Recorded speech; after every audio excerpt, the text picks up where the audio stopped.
Assalamualaikum warahmatullahi wabarakatuh, kawan pajak dimanapun kawan pajak berada. Berjumpa lagi dengan kami di Pajak Muntok Podcast, salah satunya podcast yang membahas perpajakan di Pulau Bangka ini. Perkenalkan, saya Kusuma sebagai moderator pada podcast hari ini, dan dalam beberapa waktu ke depan akan menemani kawan pajak semua untuk membahas tentang perpajakan. Pada episode kali ini kita bahas apa ya gitu, tentunya yang akan menjadi penasaran bagi kawan pajak semua. Nah, dan siapa sih nanti yang akan menjadi narasumber atau pemateri kita pada podcast hari ini? Nah, pada hari ini sudah ready banget nih narasumber kita yang kece dan tak lain bukan adalah fungsional penyuluh pajak dari KPP Pertama Bangka. Ada Kak Dedi di sebelah saya. Boleh perkenalkan Kak Dedi kepada kawan pajak semua? Selamat berjumpa kembali kawan pajak sekalian di podcast Bangka ya. Iya. Kak Kusuma ya, bertemu lagi dengan kita berdua. Saya Dedi Gusmar, penyuluh pajak ahli muda di KPP Pertama Bangka. Mungkin kita akan ngobrol-ngobrol banyak ya nanti ya, Kak Kusuma ya. Oke. Mungkin sebagai awalannya kali Kak Dedi ya, kita jadi kawan pajak pada hari kita akan membahas mengenai PMK nomor 66 tahun 2023 mengenai perlakuan pajak penghasilan atas penggantian atau imbalan sehubungan dengan pekerjaan atau jasa yang diterima atau diperoleh dalam bentuk natura dan atau kenikmatan. Kuncinya di natura dan atau kenikmatan ya kawan pajak ya. Nah, jenis apa lagi sih ini sebenarnya gitu ya? Apakah ini jenis baru ataukah kayak gimana gitu ya? Kita akan membahas pada hari ini kawan pajak ya. Nah, boleh jelasin nggak nih Kak Dedi? Maksudnya pajak natural itu gimana sih? Ini jenis lama, jenis baru, atau gimana nih Mas Dedi? Ya, baik. Kak Kusuma sama kawan pajak ya, dimanapun kawan pajak berada. Jadi, sebenarnya pajak natural itu, Kak Kusuma, itu bukan jenis pajak baru loh. Jadi, soalnya kan yang sering kita dengar itu pajak natural. Ya apa beda nih sama pajak-pajak lain kan seperti itu? Iya, benar. Enggak. Jadi kawan pajak sekalian, pajak natural ini sebenarnya itu adalah pajak penghasilan. Ya. Sebenarnya pajak penghasilan atas penggantian atau imbalan sehubungan dengan pekerjaan atau jasa yang diterima seperti itu. Ya, atau diperoleh dalam bentuk natural atau kenikmatan. Nah, jadi pajak natural itu sebenarnya adalah salah satu objek dari pajak penghasilan itu sendiri. Oke. Itu jadi bukan jenis pajak baru lagi Kak Kusuma. Jadi kita sudah punya PPH, punya PPN. Nah, ini pajak natural adalah bagian dari objek pajak PPH itu sendiri. Berarti atau pajak penghasilan ya. Bukan jenis pajak baru, cuma mungkin hanya macamnya dari pajak penghasilan ya Mas Dedi. Objeknya aja ya. Oke, karena tadi dibilang ya natural atau kenikmatan. Berarti mungkin bentuk yang lain dari penghasilan yang mungkin selama ini kita kenal gitu ya Mas Dedi ya. Betul. Oke, nah boleh dijelasin nggak nih Mas Dedi? Sebenarnya atau gimana sih ceritanya sehingga natura atau kenikmatan ini yang mungkin bentuk lain dari sebuah mungkin penghasilan yang selama ini kita tahu ini bisa dianggap sebagai penghasilan yang diterima oleh karyawan. Mungkin bisa singkat nggak apa-apa gitu atau mungkin agak lebih panjang gitu boleh. Baik. Silakan, Mas. Jadi kawan pajak sekalian, natura itu adalah pemberian barang ya atau kenikmatan yang diserahkan ya, diberikan kepada seseorang yang diberikan itu tidak dalam bentuk uang. Nah, selama ini kan kita tahunya penghasilan itu uang gitu ya. Nah, sekarang ternyata natura atau kenikmatan itu juga merupakan objek tadi ya, objek PPH. Nah, itu diberikan oleh siapa? Diberikan oleh si pemberi kerjanya. Tempat kerja kitanya. Betul, diberikan oleh perusahaannya gitu ya. Nah, berdasarkan ketentuan di pasal 4 ayat 3 Undang-Undang Nomor 36 Tahun 2008 tentang PPH, itu secara umum pemberian barang atau kenikmatan kepada karyawan itu tidak dapat dicatat sebagai biaya, gitu ya. Tidak dapat dicatat sebagai biaya bagi perusahaan yang memberikannya, Kak Kusuma. Jadi kalau di ketentuan yang di Undang-Undang PPH tahun 2008 yang lalu itu seperti itu, bahwa pemberian natura ini itu tidak dapat dicatat sebagai biaya dari sisi perusahaannya. Namun di sisi pegawainya juga tidak bisa dianggap sebagai penghasilan juga seperti itu. Nah, kecuali ini ada beberapa memang yang dalam bentuk natura itu bisa dibiayakan, tetapi tetap bukan sebagai penghasilan ya. Boleh dibiayakan. Betul. Nah, contohnya itu seperti penyediaan makan minum, ya, penyediaan makan minum bagi seluruh pegawai nih. Kan biasanya kalau di perusahaan-perusahaan itu biasanya nyediain catering khusus nih buat seluruh karyawan gitu ya. Makan siang, itu adalah salah satu bentuk natura. Nah, posisi seperti itu di sisi perusahaannya boleh dibiayakan, ya kan? Karena itu kenikmatan yang diberikan kepada seluruh pegawai nih. Ya, tetapi bagi penerima itu tetap bukan penghasilan, ya. Nah, kemudian di dalam perkembangannya, kawan pajak sekalian, itu pemerintah melihat bahwa ada sisi ya ketidakadilan ya, semuanya. Jadi kok perusahaan sudah memberikan atau sudah mengeluarkan biaya nih, ya, berupa kenikmatan bagi karyawannya yang mungkin ini juga fasilitas juga kan bagi karyawan. Kita kok nggak boleh membiayakan seperti itu, ya. Nah, makanya dengan berlakunya Undang-Undang HPP, ya Undang-Undang Nomor 7 Tahun 2021 yang lalu, itu pemerintah sudah membuat regulasi terkait pemberian natura ini. Nah, di mana untuk pemberian natura ini itu merupakan salah satu biaya yang benar-benar dikeluarkan oleh perusahaan dalam rangka 3M. Nah, 3M itu apa? Kawan pajak sekalian, itu adalah biaya-biaya yang dikeluarkan untuk mendapatkan, menagih, ya, dan memelihara penghasilan perusahaan itu sendiri. Nah, seperti itu. Seperti itu, Jadi dan juga sudah diatur lebih lanjut nih, ya, setelah ada Undang-Undang HPP dengan turunannya ada PP 55, kemudian diatur lagi mengenai teknisnya bagaimana dengan PMK 66 tahun 2023 seperti itu. Berarti kunciannya semakin diperjelas atas 3M-nya itu, Mas Dedi. Betul. Ya, betul. Tadi ada dibilang terkait mendapatkan, menagih dan memelihara atas penghasilan dari si pemberi kerjanya. Berarti usahanya dari si pemberi kerja itu. Kalau berhubungan bisa dikurangkan gitu, Mas Dedi ya. Nah, kan tadi kan berarti kan itu terkait latar belakang nih, Mas ya. Nah, terus tadi dibilang ada aturan baru ya kan tentang perlakuan perpajakan natura ini nih kawan pajak ya. Nah, bisa dijelasin nggak nih Mas Dedi? Mungkin dari penjelasan tadi Mas Dedi, tadi aku udah dapat nih sebenarnya, cuma mungkin bisa diulangi lagi ya. Mungkin ada yang belum disampaikan terkait pokok perubahannya yang terdapat di PP 55 tahun 2022 ini, atau yang sebelumnya sebenarnya udah ada di Undang-Undang HPP gitu ya Mas Dedi ya. Boleh nggak dijelasin detail-detailnya aja gitu, pokok perubahannya? Oke. Baik, jadi kawan pajak sekalian, jadi tadi sudah sempat saya sampaikan ya, bahwa pemberian natura itu adalah bagian dari yang tidak dapat dikurangkan seperti itu ya. Nah, itu ada di Undang-Undang PPH yang sebelumnya ya di tahun 2008 nomor 36. Nah, di sana juga disebutkan bahwa biaya atau natura yang tidak dapat dikurangkan bagi pemberi kerja dan bukan juga objek pajak bagi penerimanya, seperti itu. Ya. Nah, kemudian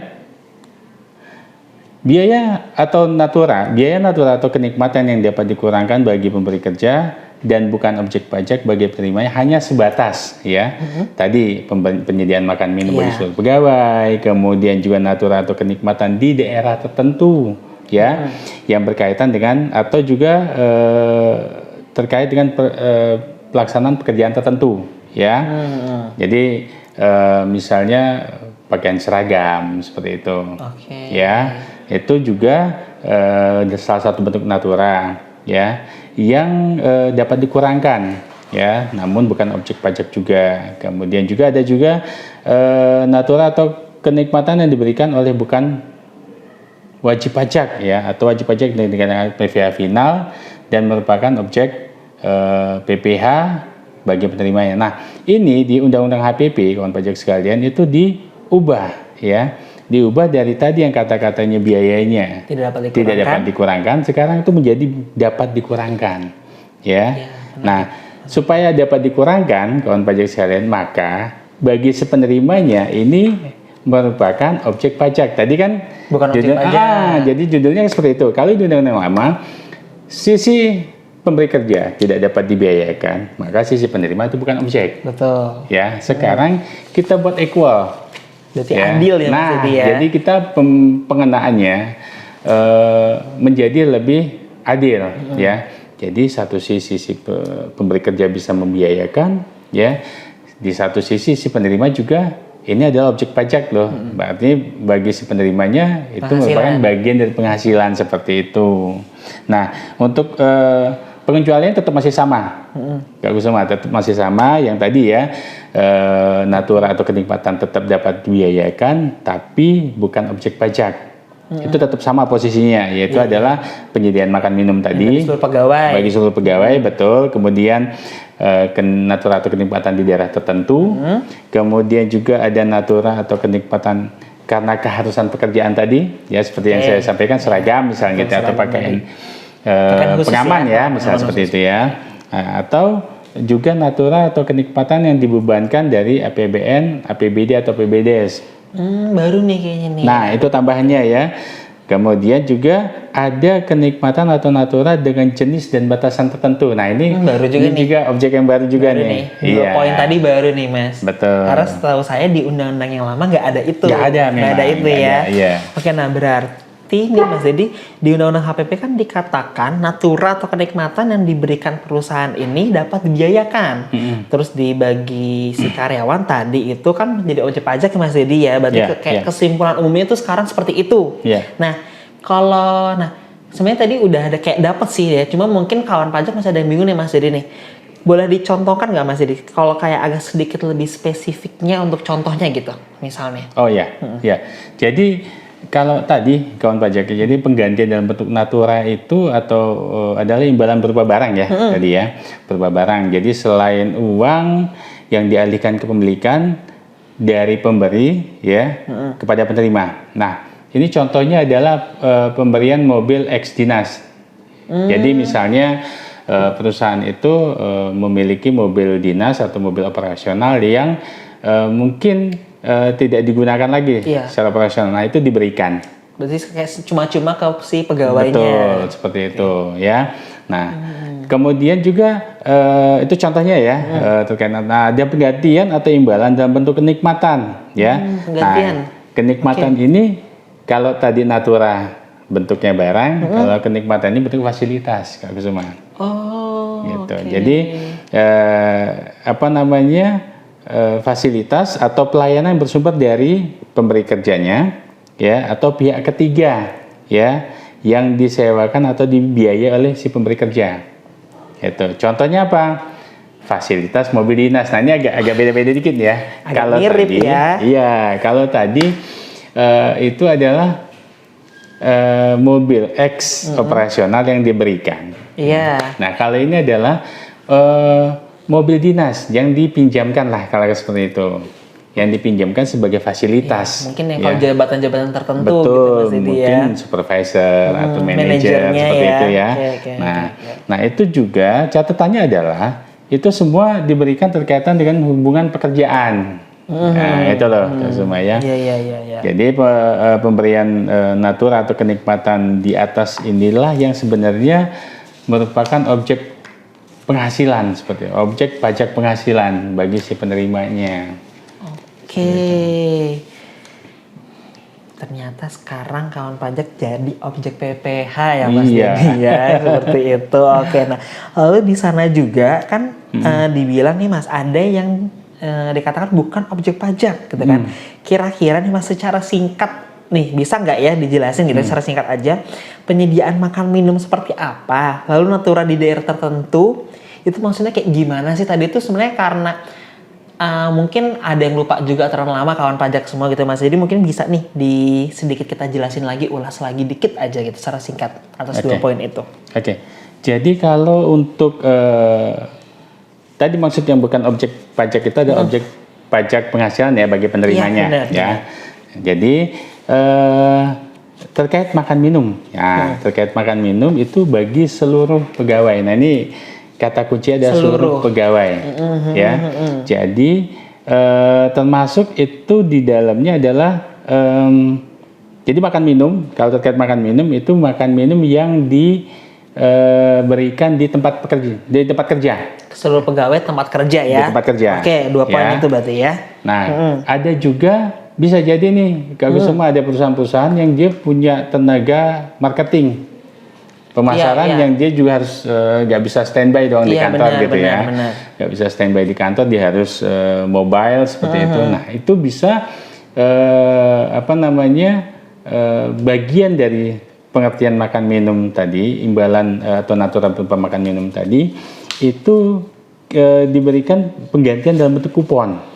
Berarti reimbursement ya. Nah, entah itu nanti bentuknya kupon ataukah misalnya mungkin nanti reimbursement ya seperti kata semua tadi. Jadi mungkin bisa jadi si karyawannya tadi dikasih batasan nih.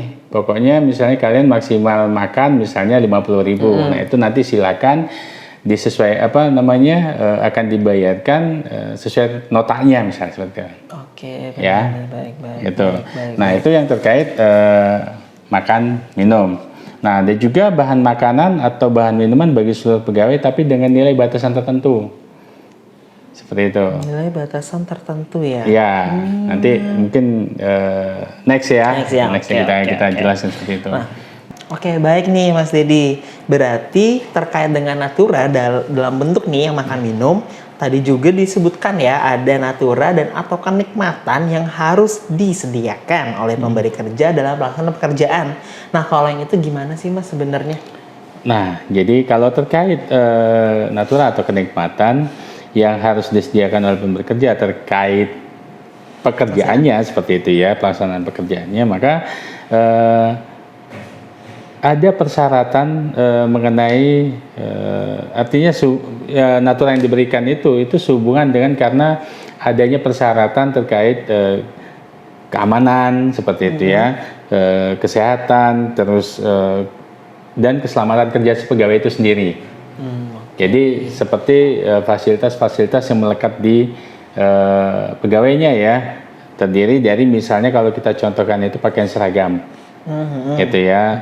Kemudian peralatan untuk keselamatan kerja. K3-nya mereka Mas ya. Betul. Jadi seperti kalau misalnya kan ada perusahaan-perusahaan yang bergerak di bidang industri seperti itu ya, atau proyek-proyek seperti itu ya, makanya kan butuh banget ya, butuh banget sarana prasarana keselamatan kerja gitu kan, untuk keselamatan kerjanya seperti itu. Nah, termasuk di sana juga adalah sarana antar jemput pegawai. Oh, termasuk. Termasuk di sana. Jadi sarana antar jemput pegawai, kemudian penginapan untuk awak kapal dan sejenisnya seperti itu, dan juga natura yang diterima dalam rangka endemi, pandemi dan bencana nasional nih. Karena kan kita juga kemarin COVID sudah melewati ya masa-masa pandemi COVID, dan sepertinya saat itu juga memang diharuskan untuk beberapa jenis pekerjaan teman-teman kita yang harus berjibaku menghadapi pandemi COVID kan. Makanya butuh pakaian seragam khusus gitu ya, sarana prasarana keselamatan khusus seperti itu untuk penanganan pandemi COVID sendiri. Nah, itu juga menjadi bagian nih yang natura atau kenikmatan yang tidak atau bukan merupakan objek pajak tadi. Dan gitu. mungkin kalau saat yang kemarin COVID-19 seperti asupan vitamin gitu ya Mas ya, obat-obatan yang diberikan oleh perusahaan. Oke. Nah, terus Mas dalam daftar jenis natura atau kenikmatan yang bukan objek pajak tadi, kan ada juga nih ya istilah yang dinamakan natura dan atau kenikmatan dengan jenis dan barang tertentu tuh. Jadi jenis dan barang tertentu tuh yang tadi benar-benar denger nih, wah ini apa? Ini kayak baru banget nih. Nah, istilahnya baru banget ya. Jadi kalau yang sebelumnya, ketentuan sebelumnya nggak ada. Nggak ada. Nah, itu kayak gimana sih Mas? Ya, jadi kalau untuk natura dan atau kenikmatan dengan jenis dan batasan tertentu ini, itu adalah jenis-jenis natura ya, kalau semua dan kawan pajak sekalian, atau kenikmatan yang terperinci nih. Jadi ada negatif listnya. Jadi ada data-datanya, ada daftarnya ya, bukan data, ada daftarnya natura-natura atau kenikmatan apa saja yang ditentukan yang bukan menjadi merupakan objek batasannya. pajak. Iya. Oke. Dan juga di sana ada batasan berupa nilai. Nah, Oke. gitu. Jadi ada batasan tertentu yang naturanya atau yang pemberiannya itu baik berupa natura atau kenikmatan itu yang bukan objek pajak. Artinya apa? Lewat dari batasan itu nanti kena Selisihnya nih. gitu Iya, ya. berarti ada objek PPh di situ. Nah, itu. Jadi dengan jenis dan batasan ini, maka yang dikenakan tadi adalah selisih. Selisih Ya, aja ya. selisih dari batasan itu. Jadi kalau misalnya naturanya atau batasannya misalnya nih ya, Kak Kusuma ya, ada batasannya yang tidak dikenakan objek pajak itu misalnya nilainya 1 juta. Artinya ketika si pegawai menerima natura atau kenikmatan yang nilainya di atas 1 juta, 1.200.000 nih misalnya, maka yang 200 ribunya itu Objek adalah pajak. objek pajak seperti itu.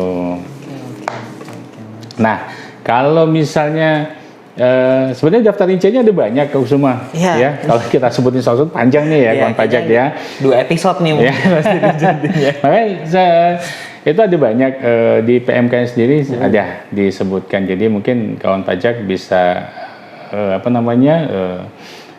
baca sendiri literasinya seperti itu ya. Nah, tetapi ini saya mau kasih contoh beberapa lah ya. Boleh. Beberapa. Jadi seperti misalnya bingkisan. Ya, Kak Kusuma dan kawan pajak. Bingkisan. Jadi karyawan itu kan kadang-kadang perusahaannya memberikan bingkisan berupa parcel nih.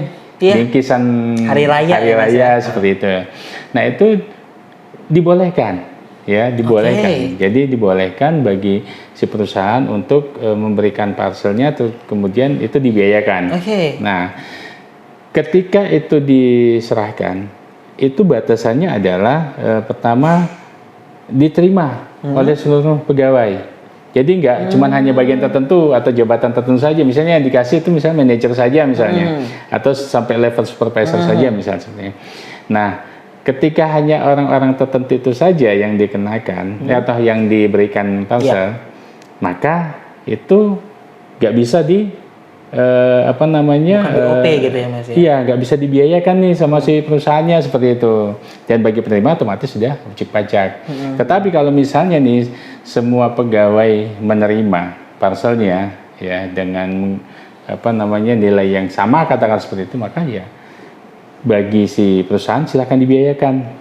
Karena dia sudah memberikan kenikmatan memberikan kenikmatan atau natura tadi kepada pegawainya. Nah, sementara bagi penerima sendiri itu bukan objek penghasilan seperti itu. Nah, kemudian juga kalau misalnya itu terkait hari raya hari raya. Kalau misalnya bisa jadi nih bingkisannya juga bukan terkait dalam rangka hari raya, hari besar keagamaan seperti itu ya. Nah, itu ada batasannya, Kak Kusuma. Apalagi nih Mas batasan jumlah nilainya. Jadi kalau misalnya beda. Jadi misalnya ada pegawai yang ulang tahun nih. Nah, kan kadang-kadang perusahaan itu kan mengapresiasi, mengapresiasi karyawannya nih. Kebetulan karyawannya juga mungkin kinerjanya bagus dan saat itu mungkin dia pas ulang tahun nih misalnya seperti ini. Lalu perusahaan ini memberikan bingkisan seperti itu. Nah, bingkisannya itu sepanjang bingkisannya tidak lebih dari 3 juta seperti itu. Nah, maka itu bukan objek pajak nih bagi si penerimanya. Maksimal 3 juta. Maksimal 3 juta. Itu per pegawai per tahun. Nah, itu tadi ya. Jadi maksimal 3 juta. Jadi kalau dia terima lebih dari 3 juta, nah nanti selisihnya itu adalah objek pajak. Berarti bedanya kalau yang tadi pertama nggak ada batasan nominal. Iya. Kalau yang ini yang bukan hari raya ada batasan nominal, namun 3 juta per tahun. Betul. Jadi semisal pegawai itu misalnya dia mungkin dapat ini Mas, jadi semesterannya dia bagus, terus di semester 2 juga dia bagus gitu ya. Yeah. Nah, ketika di semester kedua nominalnya di atas 3 juta, berarti yang selisih di atas 3 juta per tahun itu akan menjadi objek pajak. Betul, ya, Mas? betul. Oke, 3 juta per tahun per tahun. pegawai itu. Per pegawai, betul. Oke. Nah, itu. Kemudian mungkin ada lagi contoh, kalau misalnya kita ambil satu contoh lagi, kawan pajak sekalian. Nah, ternyata fasilitas olahraga juga diakomodir nih. Ya kan, mungkin dalam rangka ya bisa aja ya perusahaan memberikan fasilitas sarana olahraga ya, kebutuhan olahraga bagi pegawai-pegawainya. Nah ini juga ada batasannya ya. Jadi fasilitas olahraga dari pemberi kerja selain yang olahraga mewah nih tentunya. Semua. Jadi kalau kayak golf ya, kemudian pacuan kuda, balap perahu bermotor yang sifatnya otomotif seperti itu kan biasanya olahraga eksklusif ya, mahal ya. Nah, kalau sepanjang misal olahraga selain olahraga yang disebutkan tadi itu nanti diberikan fasilitas yang jumlah keseluruhannya itu bernilai maksimal 1,5 juta. Per tahun lagi apa enggak nih Mas? Per tahun, per pegawai. Ya, berarti golf nggak bisa, bowling nggak bisa nih Mas. Iya, gitu. Jadi kalau misalnya diberikan fasilitas sarana olahraga misalnya basket misalnya atau futsal, biasanya kan nih pegawai-pegawai muda ini biasanya mainnya kan futsal ya, Kak Kusuma ya. Nah itu biasanya bisa diberikan itu. Jadi memang ada banyak lagi Kak Kusuma sebenarnya. Iya. Wow, baru tapi banyak ya Mas ya dari jenis dan batasannya nih. Wow. Nah kalau tadi kan sudah yang jenis dan batasan tertentu. Tadi yang poin berikutnya itu terkait daerah tertentu. Nah kalau ini apalagi nih ya, gitu kan? Mungkin sebenarnya yang daerah tertentu ini mungkin sudah ada pernah di aturan sebelumnya. Cuma mungkin di sini akan lebih dijelaskan lagi kali ya Mas ya. Ini itu kayak gimana? Jadi mengenai fasilitas kenikmatan atau natural di daerah tertentu ini di ketentuan lama juga sebenarnya sudah disebut-sebut ya Kak Sumaya dan kawan pajak. Nah mungkin di sini kita jabarkan lagi ya, kita sampaikan lagi. Jadi sebenarnya daerah tertentu itu apa sih gitu ya? Betul. Nah jadi daerah tertentu itu adalah daerah yang secara ekonomi ya, secara ekonomis mempunyai potensi yang layak untuk dikembangkan Kak Suma. Cuma memang karena sesuatu dan lain hal terkait keadaan prasarana seperti itu ya, prasarana umum, kemudian kondisi-kondisi ya sarana prasarana yang kurang memadai tadi ya, kurang memadai, sulit dijangkau oleh transportasi umum seperti itu, baik darat, laut dan udara gitu kan. Nah sehingga untuk mengubah potensi itu, potensi daerah itu si penanam modal, pengembang di daerah itu kan butuh biaya yang tinggi ya Kak Kusuma ya, dan tingkat pengembaliannya untuk mengembalikan biaya yang sudah diinvestasikan tadi mungkin butuh waktu yang lama nih ya. Nah maka di sana bisa dikategorikan sebagai daerah, kita menyebutnya daerah tertentu. Nah termasuk juga yang selama ini kita kenal dengan istilah daerah terpencil. 3T gitu Mas? Iya, jadi termasuk juga kalau misalnya lokasinya adalah lokasi perairan, ini kan bisa jadi nih seperti perusahaan-perusahaan tambang minyak gitu ya, itu kan biasanya lokasi kan di daerah perairan ya. Nah itu juga bisa dikategorikan sebagai daerah tertentu dengan ketentuan mempunyai kedalaman lebih dari 50 meter ya, itu.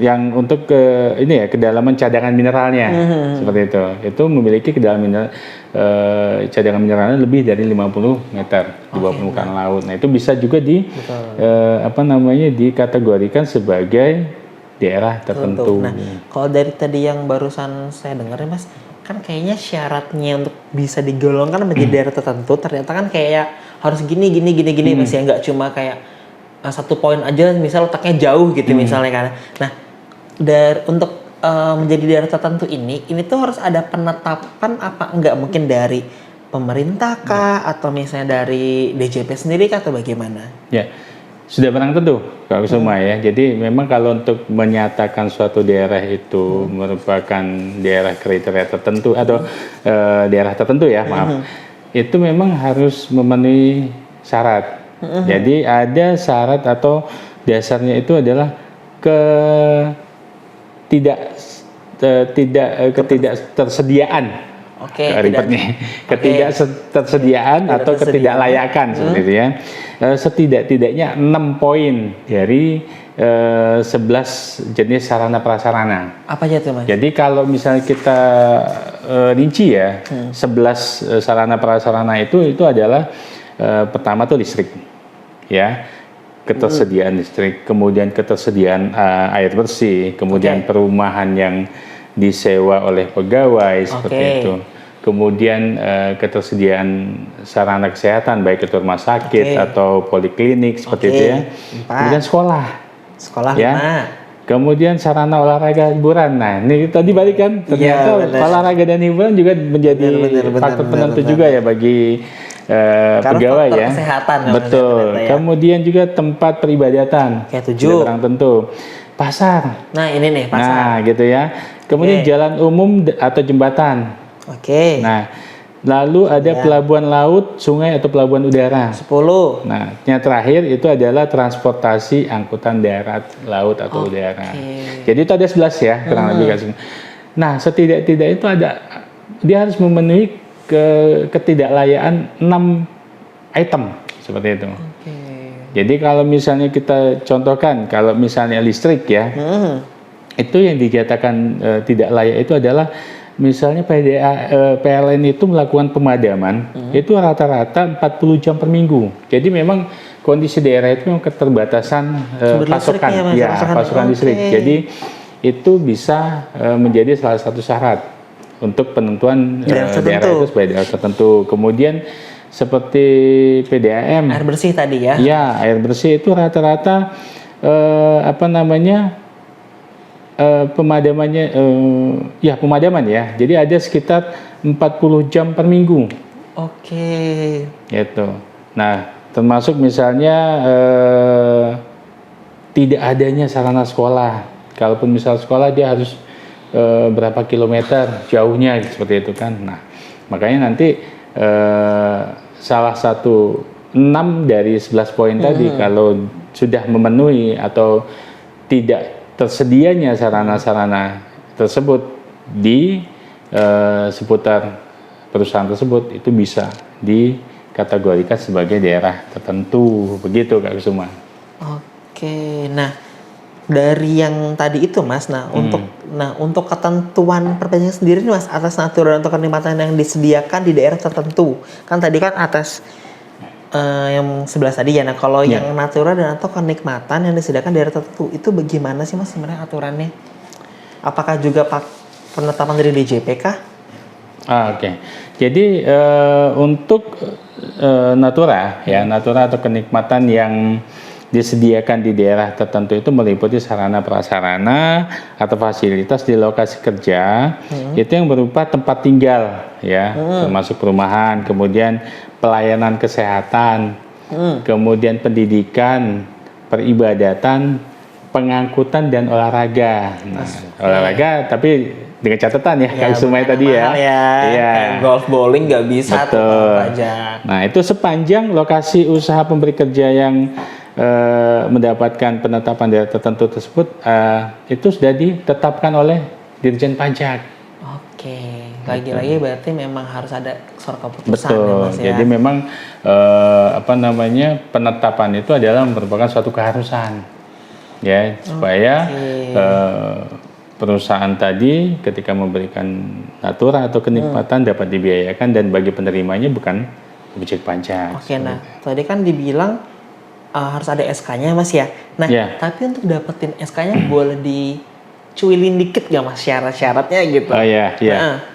Oke. Jadi kalau untuk penetapan daerah tertentu ya, kawan pajak sekalian, itu memang si pemberi kerja memang harus mengajukan permohonan. Ya, mengajukan permohonan ke Direktur Jenderal Pajak, bisa langsung ke KPP atau bisa melalui pos atau bisa melalui elektronik. Nah, bisa ya? Bisa, cuman memang mungkin untuk fasilitasnya sendiri itu mungkin sekarang dalam tahap pengembangan nih, Pak Kusuma ya. Biasanya nanti akan kita tempatkan di DJP online. Semua fasilitas permohonan WP kan layanan untuk kemudahan WP biasanya kita taruh di tempatkan di DJP online. Betul. Nah, untuk kelengkapannya sendiri ya, kawan pajak sekalian, itu pemberi kerja harus melampirkan dokumen pendukung ya. Pertama NIB. Ya, NIB, kemudian ada peta lokasinya.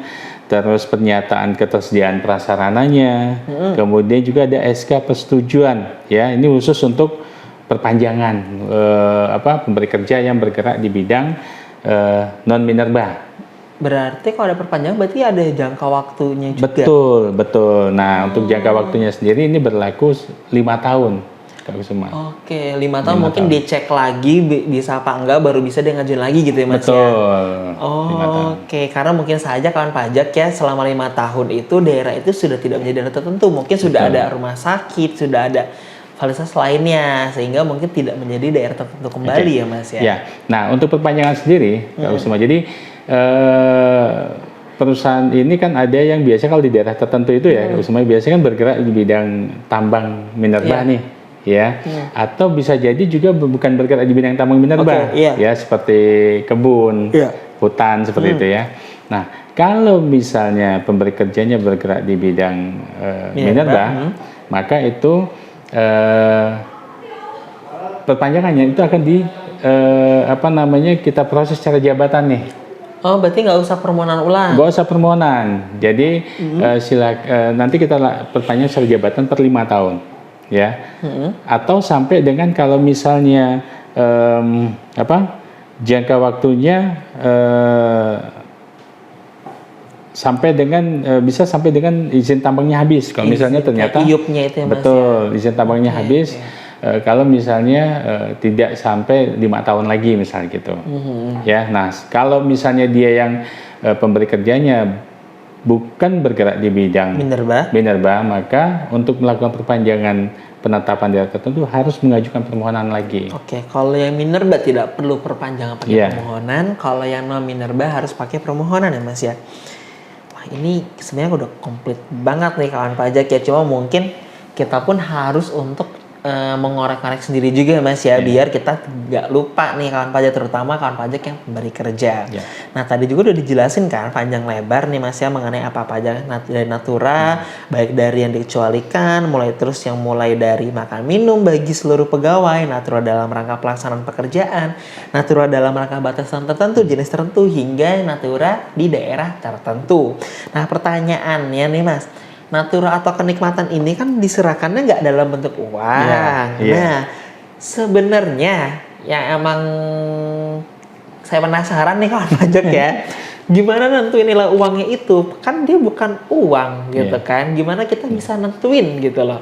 Betul.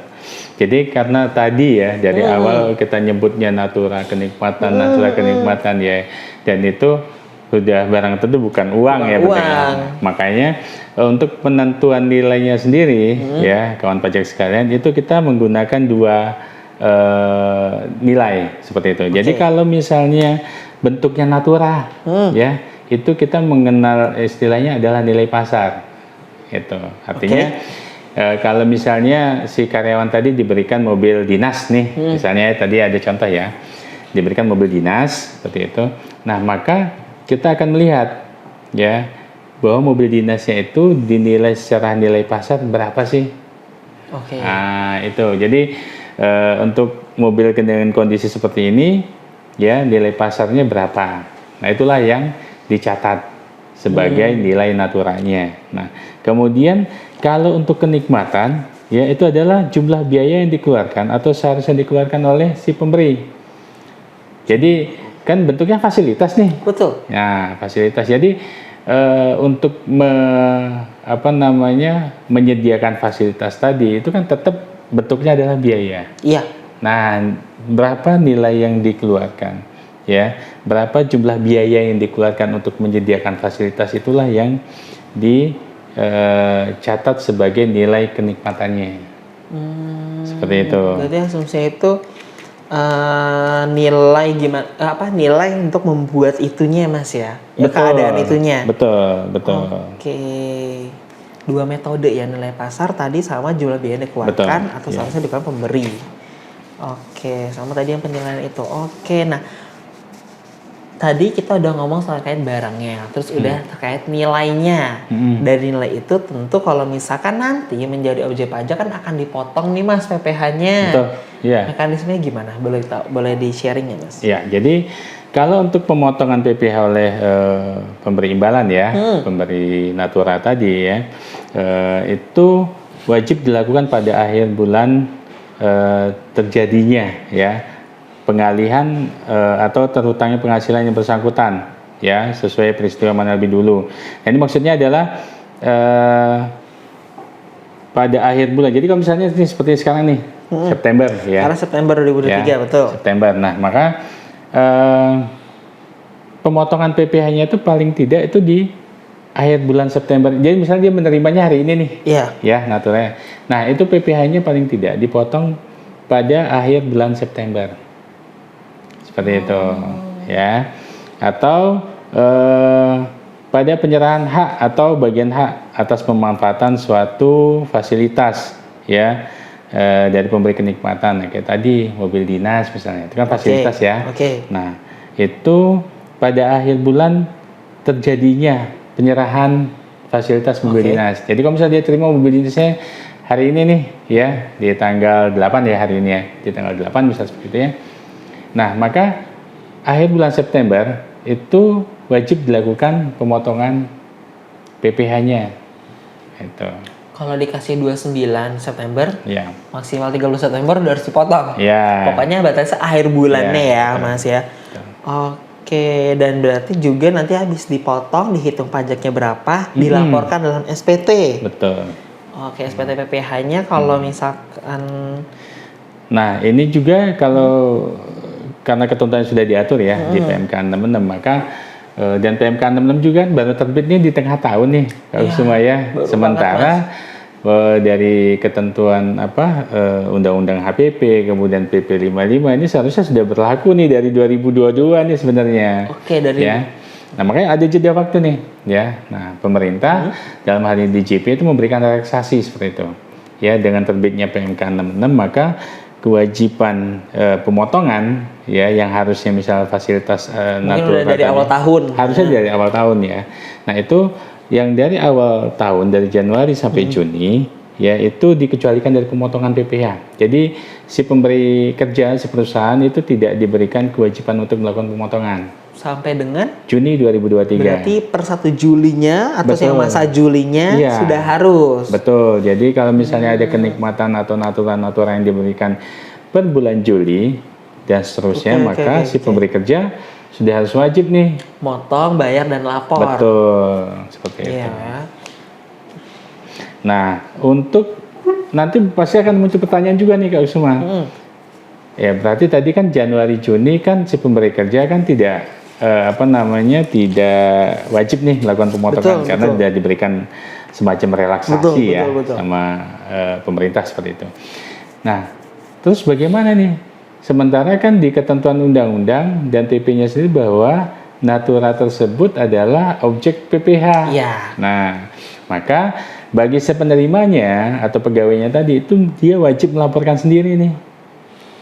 Dia wajib melaporkan sendiri berapa natura atau kenikmatan yang diterima dengan metode yang tadi, ya. Ada nilai pasar, ada biaya seperti itu, ya.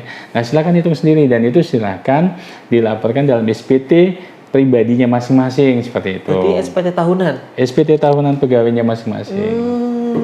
Berarti nanti menghitung kembali seperti menghitung kembali penghasilan yang didapatkan selama tahun pajak bersangkutan itu. Betul. Ya, jadi kayak semacam ada tambahan penghasilan nih, karena kan dia dapat tambahan kenikmatan nih, ada tambahan natura, ada pemberi kerja. Nah, itu nanti silakan dilaporkan sebagai tambahan penghasilan lainnya seperti itu.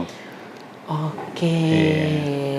Jadi memang akan ada pajak yang harus dibayar juga nih, ya, tambahan, ya. Betul, karena ada tambahan penghasilan. Padahal sebenarnya ini kalau misalnya masuk ke mekanisme pemotongan tadi, ya sama aja sih sebenarnya, ya. Betul. Sama aja. Apakah dia dipotong oleh pemberi kerjanya, atau dipotong sendiri atau dia bayar sendiri nanti ya. setelah di SPT tahunan seperti itu. Oke, ini materinya sangat-sangat bagus sih sebenarnya materi ini. Cuma memang untuk pelaksanaannya ternyata kita harus paham dulu aturan-aturannya, mana yang masuk ke daerah tertentu, mana masuk batasan tertentu gitu ya Mas, ya. Nggak boleh asal, dan kita harus tahu juga batasan-batasan tadi, ya. Terus harus tahu juga bahwa ada beberapa yang harus pakai SK penetapan dari Direktur Jenderal Pajak sendiri. Nah, sebelum kita ke penutupan nih Mas, ada nggak mungkin sedikit pesan-pesan kepada wajib pajak atau kawan pajak semua yang nanti akan nonton nih podcast ini? Ya, jadi gini,